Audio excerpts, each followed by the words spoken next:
Olá, pessoal, sejam bem-vindos a mais um episódio do CognexCast, esse podcast que nasceu de um sonho e da curiosidade por entender sobre histórias, caminhos e escolhas. Eu sou a Daiane Antunes e hoje eu estou aqui numa edição especial dentro do 4º Congresso de Superdotação da Cognos com o Leonardo Weiner para entender um pouquinho sobre a história dele, sobre a terapia do esquema e as contribuições que a gente pode ter até para pessoas superdotadas dessa abordagem de terapia.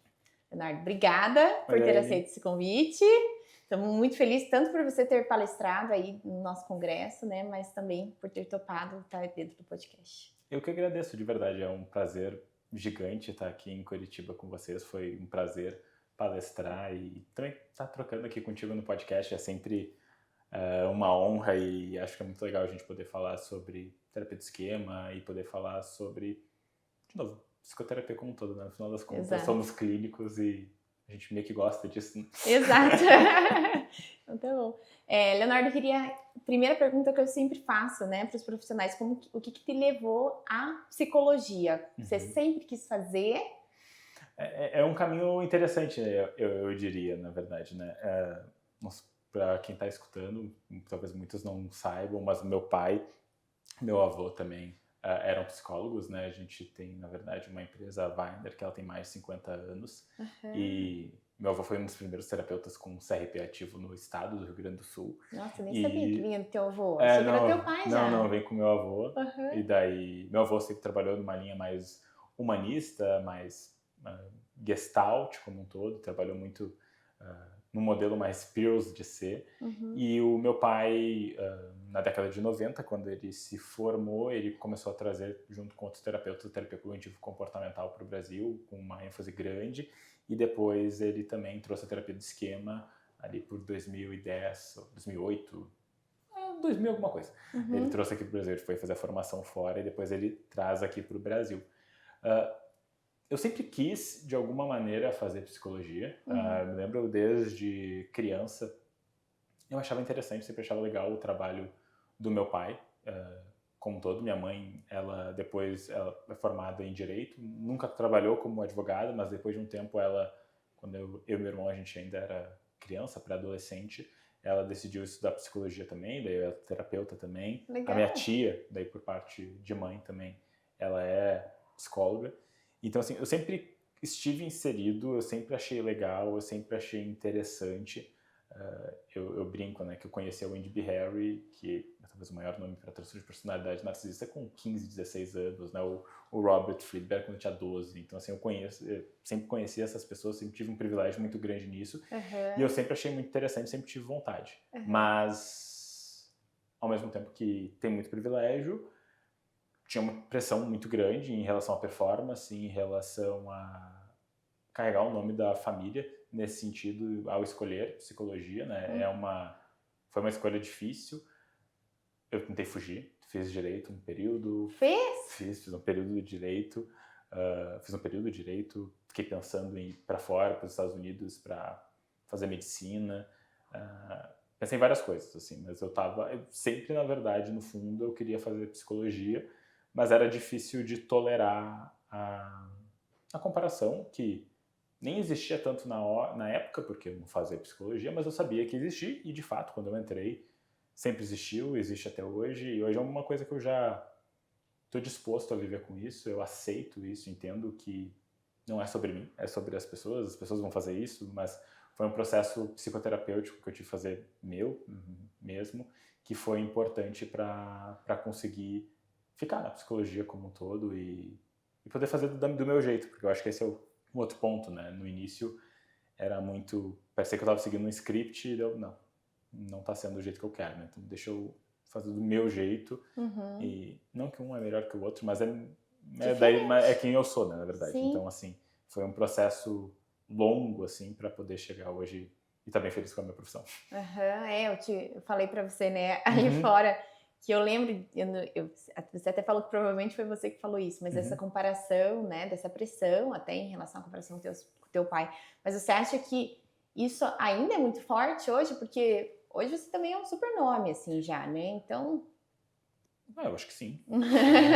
É? Sendo bem honesto, acho que é uma coisa que eu vou carregar para toda a minha vida e acho que as pessoas sempre vão fazer isso direto ou indiretamente e, de novo, estou disposto a viver sabendo que isso vai acontecer e entendendo que não é justo, mas não é sobre ser justo ou não. Né? E assim, construir muita coisa, muitas pessoas já me conhecem e ótimo, acho isso muito legal e fico feliz.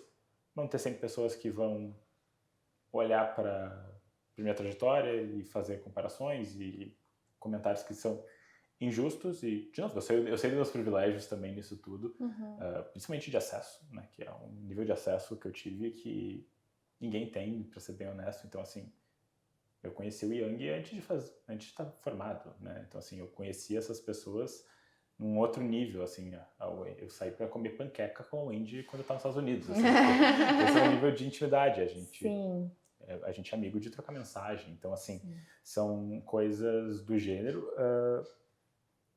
mas eu acho que o ponto é que, em geral, hoje não é uma coisa que eu penso tanto, não é uma coisa que fica tão presente na minha cabeça. Tem momentos que vem, é meio automático, mas eu tô melhor com isso. Acho que, assim, não é uma coisa que é fácil, é uma coisa que eu sempre vou ter que carregar, mas eu acho que eu posso, de novo, fazendo o meu jeito, o meu caminho, eu vou me sentindo melhor com as coisas do jeito que elas são. Né? Legal.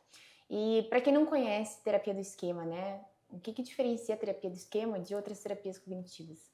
Perfeito. Terapia do esquema, acho que tu colocou muito bem, né? Daí ela é uma terapia cognitiva, né? Ela está dentro da linha das terapias cognitivas, então ela vai entender que reestruturação cognitiva é um processo importante. Terapia do esquema é um modelo de psicoterapia que foi desenvolvido pelo Jeffrey Young ali no final dos anos 80, com as primeiras publicações nos anos 90, e tem expandido muito o número e qualidade de publicações nos últimos 10, 15 anos, eu diria. Tá? Ela é uma psicoterapia cognitivo-comportamental que se propôs desde o seu início a trabalhar com pacientes muito refratários, ou seja, pacientes que não estavam melhorando em outras abordagens psicoterapêuticas. Consequentemente, boa parte do foco do processo clínico e da população, que em geral recebe o tratamento em terapia de esquema, vão ser indivíduos com transtorno de personalidade, com traços de transtorno de personalidade ou até com múltiplas comorbidades e que tem problemas assim e dificuldades relacionais que expandem em vários contextos da vida. Então, a terapia foi montada para isso. Consequentemente, o modelo ele tem uma característica longitudinal importante, ou seja, é uma terapia que ela é focada no presente, a gente está trabalhando com essas estruturas e como o paciente funciona no agora, mas a gente tem um olhar bem específico e bem atento para como que muitos desses padrões cognitivos surgiram no passado e se mantiveram ao longo da vida. Então a gente precisa entender essa ponte de como o paciente está e qual foi o caminho que ele trilhou para estar aqui, para a gente entender quais foram necessidades que não foram atendidas, porque a terapia do esquema ela fala sobre esquemas iniciais desadaptativos, que são estruturas cognitivas que falam sobre como a gente se percebe, os outros como a gente percebe os outros, o mundo, o futuro como um todo. E esses esquemas eles são desenvolvidos na nossa infância, adolescência, pelo suprimento ou não, né, sistemático de necessidades emocionais básicas que todos nós temos e pela interação de características biológicas que a gente tem. Então a gente daí desenvolve esses esquemas, todo mundo vai ter alguns. Não temos infâncias perfeitas e o ambiente, seja familiar, escolar, social, ele vai fazer com que a gente desenvolva alguns desses esquemas e a gente perpetua muitas dessas estratégias e num funcionamento saudável tu consegue contrabalancear com uma flexibilidade de conseguir nem sempre cair numa estratégia que não é tão boa. Num funcionamento mais patológico, disfuncional, tu tem uma tendência a ter um comportamento mais refratário, disfuncional e problemático a partir dessas estruturas, né? Então é como se o teu comportamento fosse mais automatizado a partir desse filtro que essa estrutura ela vê. Dessa forma, a terapia do esquema tem o foco em trabalhar com essas estruturas como um todo e para isso ela vai precisar olhar para a história e vai ter um componente emocional muito grande. Então eu vou precisar trabalhar muito questões de ativação emocional, porque muitas vezes a forma que tu te sente, por exemplo, com um esquema de abandono, por exemplo, que eu tenho medo de ser abandonado, está extremamente ativado aqui, está relacionado com como a gente se sentiu quando a gente era pequeno. Não é que tem uma criancinha na nossa cabeça, não. Mas é que eu consigo fazer um paralelo de como eu me senti anteriormente, como que eu não fui suprido e como eu desenvolvi esse padrão cognitivo, comportamental e emocional ao longo da minha vida. Então, o trabalho ele tem que ter esse componente emocional para que a gente possa fazer essas mudanças também nessas estruturas e desenvolver outras estruturas mais adaptativas e outras formas de agir que são mais funcionais com o contexto como um todo. E daí isso envolve também um processo que tende a ser mais longo, né, do que uma TCC comum, né? E muitas vezes isso até por conta da própria população que é indicada, né? Terapia de esquema, ela não é uma panaceia, ela não dá conta de tudo, ela não se propõe a dar conta de tudo. Então, assim, tu vai estar falando de pessoas que, em geral, já passaram por várias psicoterapias, não tiveram ganhos da forma que gostariam, e daí chegam na terapia de esquema. Então, o processo ele tende a ser mais longo, tem muito mais afeto, e o papel do terapeuta é muito importante nisso, entender como que essas necessidades, esses esquemas vão estar se apresentando na terapia, para eu poder suprir isso também, para que isso possa ser generalizado fora do ambiente, do setting ali de terapia. Perfeito. Eu acho que é interessante, fiz essa formação com vocês, né, então eu acho que é interessante de falar até, né, que igual você falou, que a terapia do esquema ela não é uma panaceia, ela não vai servir para todo mundo, né, mas principalmente para aquelas pessoas que passam pelo aquele processo terapêutico que racionalmente eu já entendi. Isso. Mas emocionalmente eu continuo sentindo aquilo, né? Então, acho bem legal. E hoje em dia, a tua principal demanda, você falou na palestra, né? Eu ia te perguntar, mas é com a narcisista. Isso, eu diria que a maior parte dos meus pacientes, ou boa parte dos meus pacientes, não são todos, obviamente, tanto que tem muitos pacientes que eu nem trabalho com terapia de esquema, né? Sim, é isso. Então, vou trabalhar também com terapia cognitivo-comportamental, terapia de aceitação e compromisso, que são modelos terapêuticos que eu tenho formação e eu tenho experiência na área, né? Mas, em geral, eu diria que boa parte, uma parcela importante dos meus pacientes são indivíduos que têm transtorno de personalidade narcisista ou traços de personalidade narcisista, ou muitas vezes indivíduos também com traços ali no cluster C, com uma coisa mais obsessiva, também traços até mesmo transtorno de personalidade borderline, mas prioritariamente acaba sendo pacientes narcisistas mesmo. O que te levou a esse público? Porque é um público muito específico. Foi sem querer. Foi sem querer? Ah, tá. Porque até quando você falou hoje na palestra, eu ouvi vários burburinhos, assim, meu Deus, chocada, assim, né? É que foi sem querer, assim, eu acho que uma característica minha é que eu não sou uma pessoa preconceituosa meio com nada, sabe? Então, assim, tipo, tá, é isso, vamos entender melhor. E o que aconteceu? Eu me lembro do meu primeiro paciente com TPN, né, com transtorno de personalidade narcisista, ele foi buscar terapia com meu pai, na verdade. E meu pai estava sem agenda na época. E daí ele me mandou mensagem e falou, tu é o outro Weiner, então vamos a gente. E daí eu entendi, tá, ok. Eu não me incomodo muito com... Tem muitas das coisas que incomodam as pessoas, como um comportamento mais arrogante, mais prepotente. Não é uma coisa que particularmente me bate em mim, assim, tipo, eu vejo e eu... Tá, o que tá acontecendo aqui? Porque eu não fico machucado necessariamente com isso. Não é uma coisa que me incomoda tanto. É uma coisa que eu tenho uma facilidade assim, de querer olhar e querer entender, porque pra mim é mais curioso que qualquer outra coisa. Eu acho muito curioso o comportamento, porque se tu vai analisar, na verdade, olhando de fora fica muito fácil de ver o que tá acontecendo. Sim. Então, assim, foi meio que sem querer, porque meu pai sempre atendeu pacientes muito graves, assim, muito prejudicados, pacientes com transtorno de personalidade antissocial, pacientes narcisistas. Então, eu sempre vi ele atendendo, sempre achei interessante, eu sempre tive curiosidade. Eu comecei, na verdade, tendo um foco maior com transtornos alimentares, tanto que meu mestrado é sobre transtornos alimentares e terapia de esquema.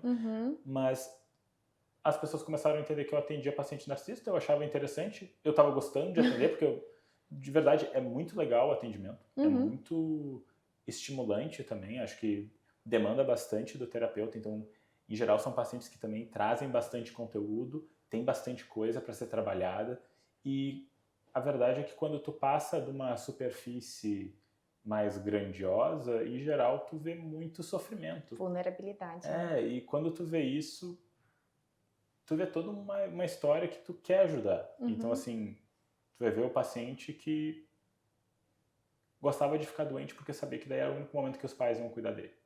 Tu vê o paciente que o pai batia na mãe e ele tinha que ser o homem da casa.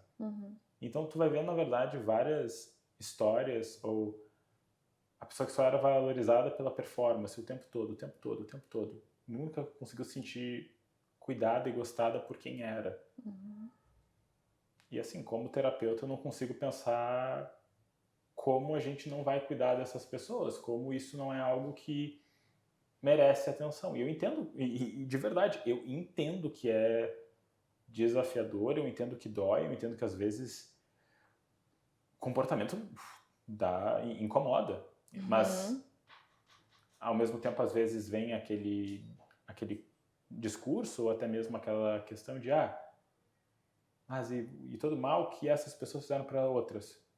Sim, isso é verdade também, mas a gente consegue ter uma sobreposição de pensamentos, ou seja, a gente consegue manter dois pensamentos na cabeça, que essas pessoas que tiveram relacionamentos com indivíduos com TPN e sofreram merecem cuidado, mas essas pessoas com TPN também, porque se isso não acontece, essa pessoa vai sair, pode buscar a terapia dela, pode melhorar, mas essa pessoa tem uma tendência a replicar esse comportamento com outras pessoas, então tu só perpetua sofrimento.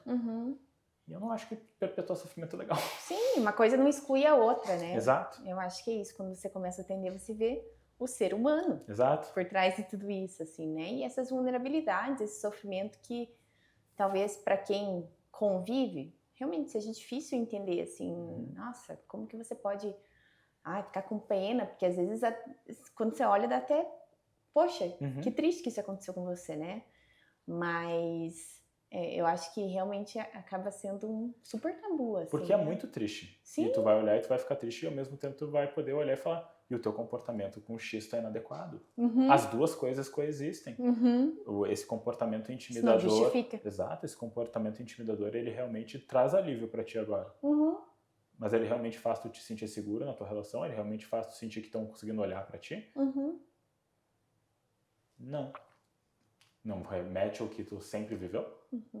Então, o ponto é que as duas coisas coexistem e tem coisas que não devem ser simplificadas. Isso é uma coisa que, para mim, eu amo IA, eu amo rede social, eu amo tecnologia, mas tem coisas que têm que ser complexas. A gente, como ser humano, é complexo. A gente tem um monte de interação mental, um monte de experiência. Simplificar uma pessoa é isso. Não me cai bem, sabe? Sim, perfeito. Bom, e tua palestra, a mesa com a Maria, foi sobre a terapia de esquema e a superdotação, né? Como que você vê, em que casos de superdotação você acha que a terapia de esquema pode ajudar? Acho que tem algumas coisas que são interessantes de pensar, né? Primeiro é que a gente tem uma literatura muito escassa sobre isso, assim. Escassa é para dizer quase inexistente, né? Tá? Então, assim, começa com um grau inferencial importante. Então, a gente está fazendo várias inferências e daí é relato de caso, é uma questão mais anedótica. E isso é importante a gente entender para saber que as coisas podem ser diferentes. A gente não tem tanto dado para confirmar isso. Mas o que a gente sabe é que, como as altas habilidades, a superdotação, ela fala de um funcionamento neurodivergente, a gente está falando de uma questão de base.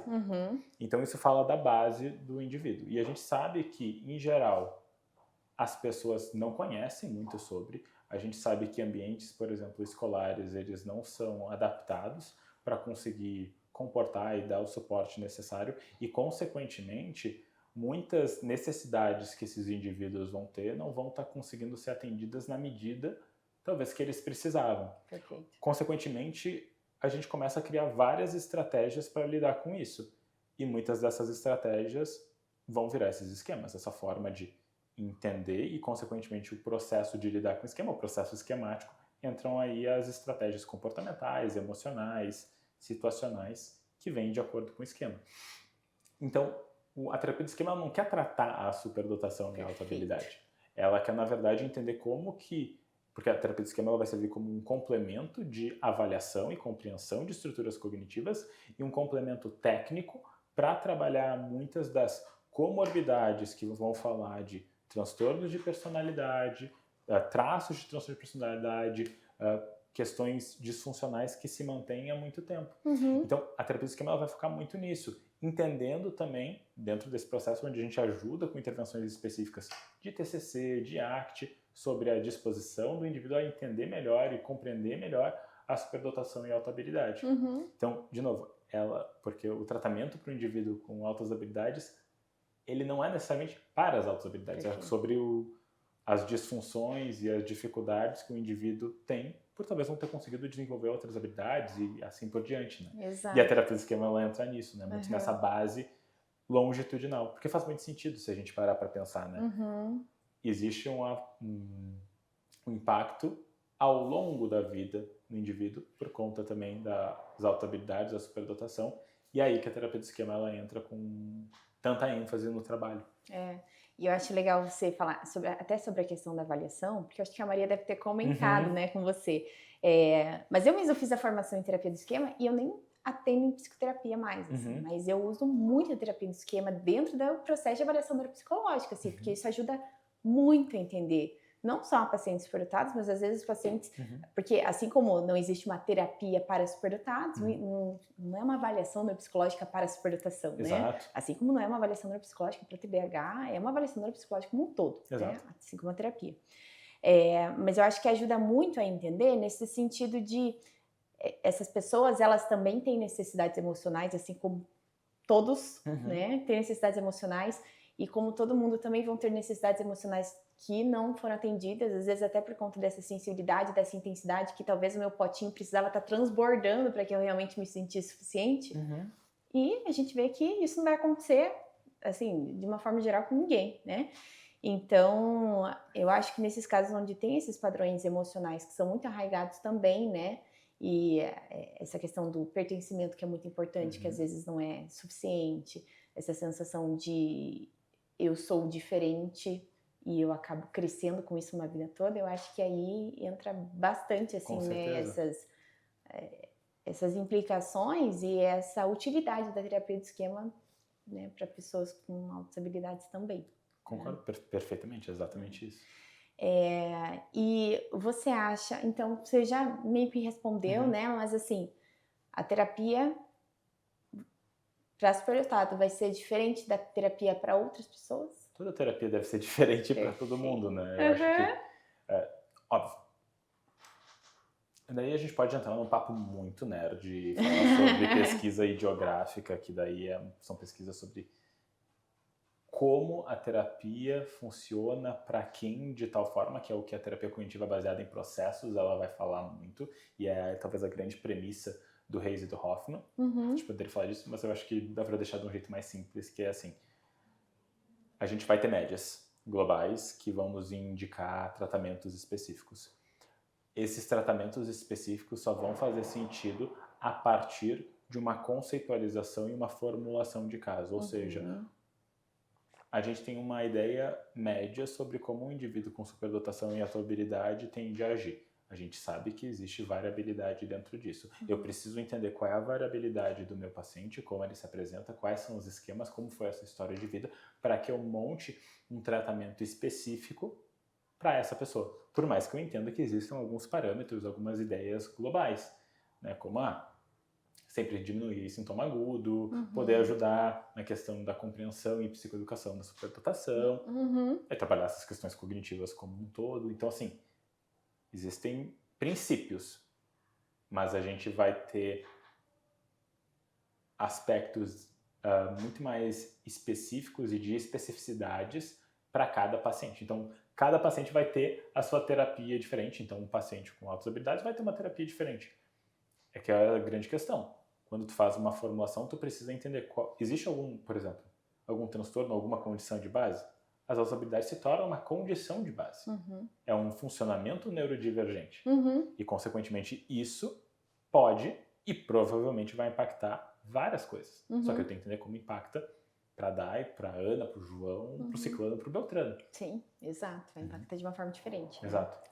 E mais uma curiosidade que eu fiquei. Agora, você falou que o teu mestrado foi na parte de anorexia, né? Com transtornos alimentares, não só anorexia. Entendi. E o teu doutorado é do quê? Eu tô falando sobre a terapia do esquema como um todo, né? Então, a gente está fazendo uma validação de 2 questionários, um sobre necessidades emocionais, que a gente está fazendo em parceria com uma universidade na Austrália e nos Estados Unidos, de necessidades, e um novo questionário de esquemas também. Então, a gente está fazendo a validação desses instrumentos, a gente está também entendendo como que essas necessidades se relacionam de fato com os esquemas. Então, tem um processo ali psicométrico, assim, é bem estatístico de uma forma ou de outra, mas a ideia é a gente conseguir deixar cada vez mais robusta a base epistemológica e filosófica da abordagem. E para isso a gente precisa de instrumentos que possam mostrar que essas concepções, essas estruturas, de fato, elas existem.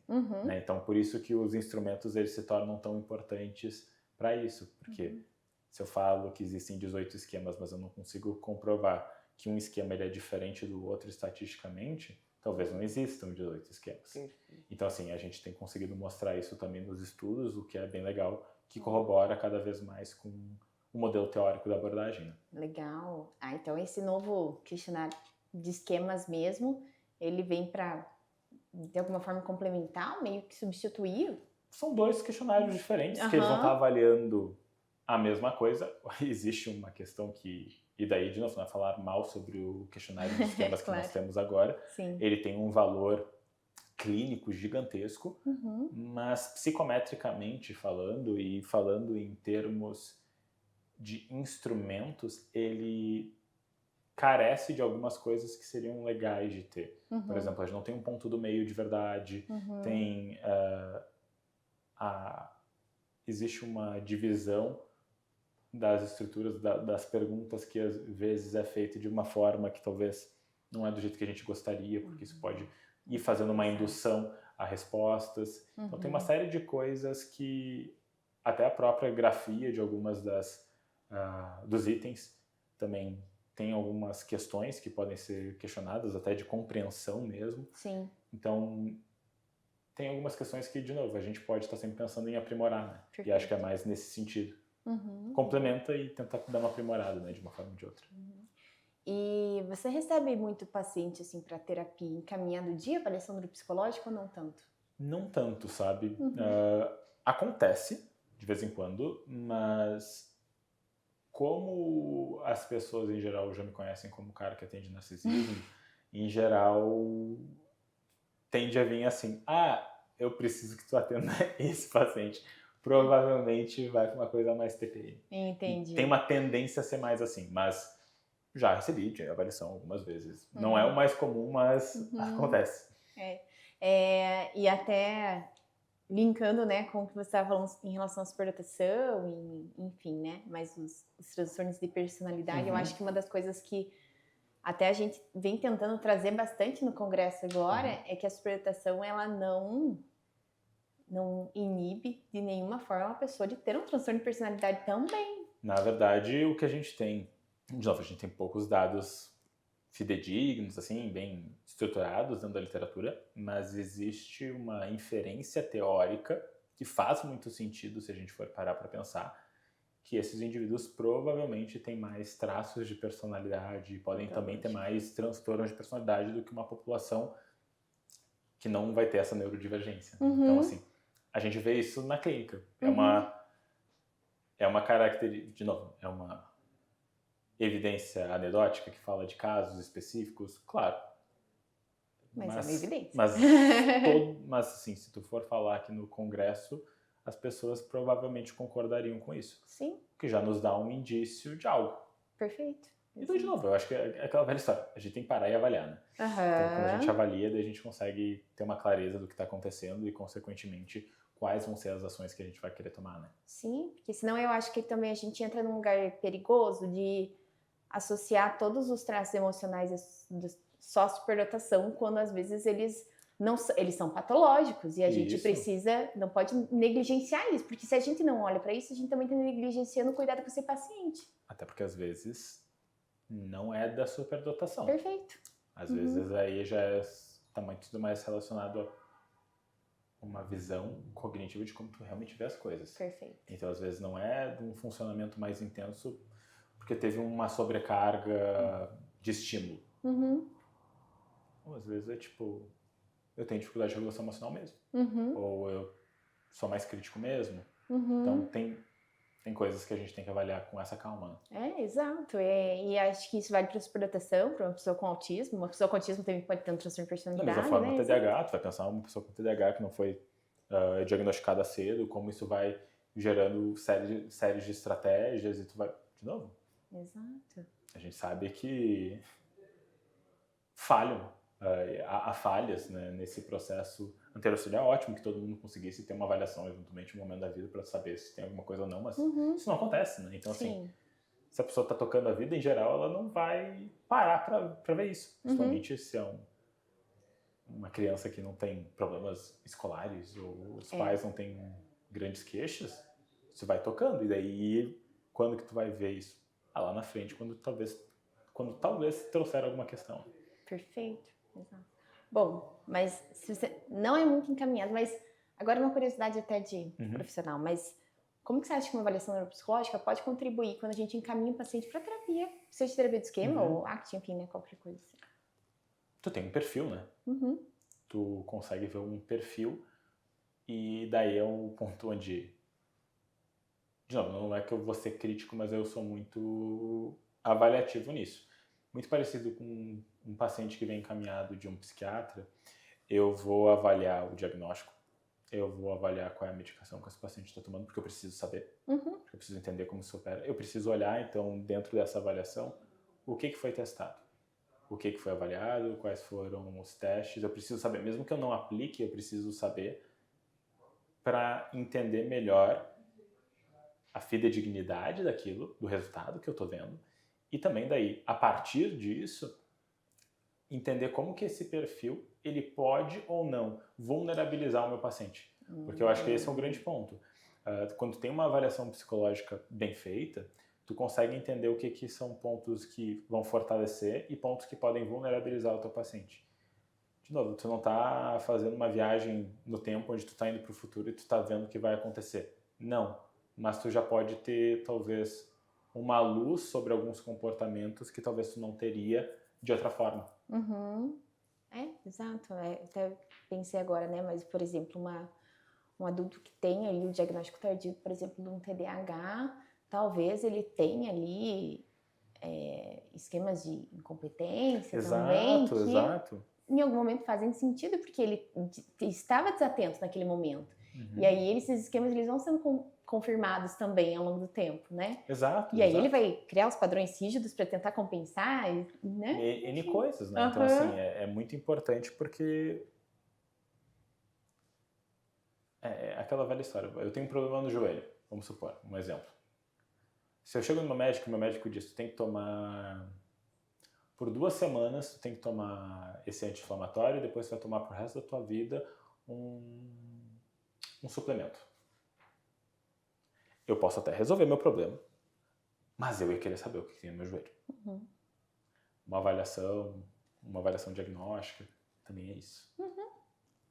Eu posso entender, eu posso olhar para o tratamento, mas se eu tenho conhecimento, eu posso me responsabilizar sobre isso, eu vou agir diferente. Perfeito. É isso que muda.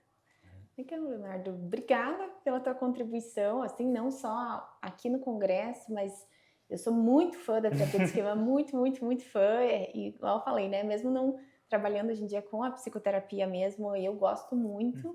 E eu acho que faz muito sentido. E eu acho que a contribuição que você, que a Weiner como um todo, traz para as pessoas, eu acho que é muito interessante para essa área da psicologia, assim. Eu acho que realmente...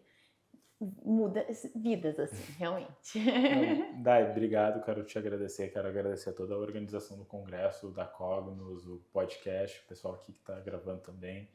De verdade, é muito legal estar aqui, é muito legal poder falar sobre isso e, de novo, todo o carinho e tudo mais, então, assim, só tenho que agradecer, de verdade, obrigado. Bom, obrigada.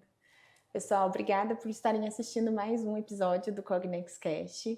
Fiquem aí para os próximos episódios, curtam, comentem, compartilhem e fiquem atentos porque teremos mais pessoas especiais também, assim como o Leonardo aqui. Obrigada.